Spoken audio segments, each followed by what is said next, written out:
各位老友，高鐵你哋坐得多啦，但建喺懸崖之上嘅高鐵，你哋坐過未啊？講你都唔信啊！阿黨長我大咗10幾年團，憑我頑強嘅意志力，爬咗唔知幾多座山，但點都估唔到我嚟到咗江西大國山呢度，竟然以呢種方式嚟爬山嘅喎！一到咗大國山，我哋就坐電瓶車直接到達纜車站。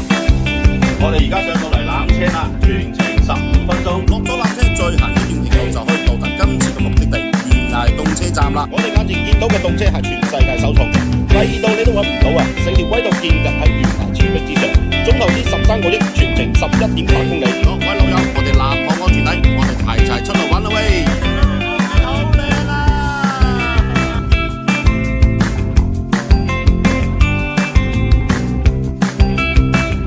呢度仲有一個冷氣機嘅喎，完全唔怕話驚焗親啊！咁多位。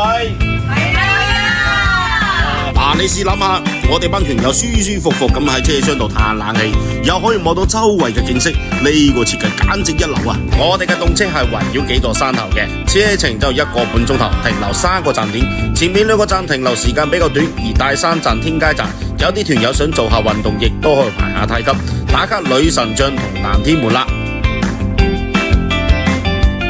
呢種新奇嘅爬山方式真係第一次見，成個上晝就行咗2000幾步，又坐電瓶車，又坐纜車，仲要坐埋懸崖洞車，全程落嚟就300幾蚊，連我哋嘅團友都話抵啊！我哋300幾蚊，覺得抵唔抵啊？而呢條行程係美美假期最新推出嘅1099江西高鐵4天團，玩足4日，行程都比較 hea， 性價比非常高。你諗下，高鐵費用就去咗一半，住嘅酒店又比較 OK， 仲有一晚係住溫泉酒店入面添。